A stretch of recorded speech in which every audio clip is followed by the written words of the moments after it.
It's working. Okay, I think it's working. Okay, hello everyone. Uh, so I have to take an honors class every semester to stay in honors. So this semester it was photography. Um, so what I did was I made a bunch of cyanotypes, and what those are is basically like a black and white print, but the print is in shades of blue, as the name suggests. So this is my process and my final work. So these are the original photos that I took. I just went around my neighborhood and took photos of what I found. So this one in the bottom left corner, that's actually in my driveway.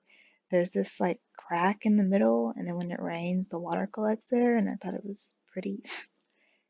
And then that one on the top left, I just liked it because the bee is in it, even though he's not in focus, but still thought he was cute. And the other ones were just the ones that turned out well that were in focus. So I made my own negatives, and the way I did that was I took the photos into Photoshop, and then you have to make them black and white, and then go to image and select invert, I think it's called. And so it'll like switch them around so they're negatives like you would like develop film negatives. And then I printed them on transparency paper. So this is the transparency paper that I bought. I just got it on Amazon. It was like $10 or something. And um, they turned out a little different than like what they looked like on my computer. Like you can see right here, there's lines from where it printed, but they turned out pretty good, I guess. So these are just the transparencies laid out on my counter. Okay, so this is the process. So these two bottles over here to the left, I ordered them from Dick Blick, and they came in the form of a powder inside those bottles, which I was not expecting, but turns out that you have to fill the bottles with water, and then like shake them up until the powder dissolves, and then you can use them. So I did that first, and then you mix equal parts in a bowl, and I used that styrofoam bowl over there, and that's my measuring spoon. And then I mixed it together with that paintbrush, and then I put it on watercolor paper. That's just the paper you're supposed to use, I guess. I looked it up, so, and I just had this pad of watercolor paper. So yeah, okay.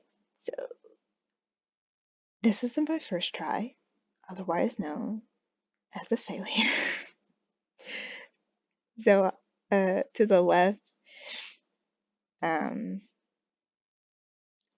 I way overexposed them was my problem. So to the left over there is the pieces of paper outside, and then I put the negatives on top and taped them down just in case the wind blew. So after exposure, you're supposed to rinse them off in cold water for 5 minutes. So I just did that in my bathtub, and then to the right are the prints like right after they were done. And it says on the thing to develop them from 3 to 30 minutes. And I was like, yeah, okay, they'll be best if left out longer. No, no. So you can barely see anything on these. I just way overexposed them. I was like, it was bad. Um, with this batch, I also tried to paint a border around, but I painted the border around first and then like filled in the middle, thinking that it would just, I don't know, all blend together and look even, but it did not do that. So the second time that I did it, I decided to put it on in a different way because obviously this was not successful. Okay, this is my second try, the one that actually worked.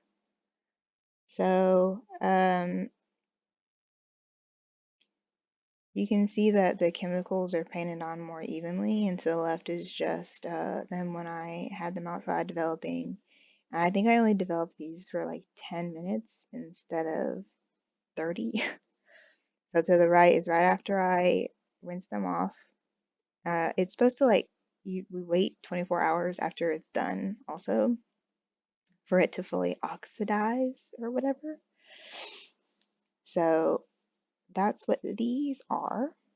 So you can actually see like details and stuff in these photos. Like this one turned out pretty good. You can see the leaf details and then the details on the flower. And this is just in the background. And this is the one with the little bee, even though you can't really tell. And then, yeah, this is the rest of them. So the one on the bottom left is the driveway one. And then the next thing, I just have like little transformation things just because I've done them for the last two crits. So this is the original photo, and then when I turned it into a negative, and when it transferred to a transparency, and then after I quote unquote printed it, after I exposed it.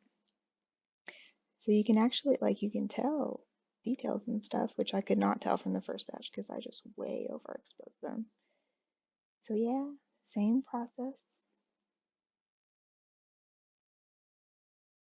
And those are the ones that I use. So that's all I have. I really enjoyed this process and I recommend it. It's actually really fun if you do it correctly.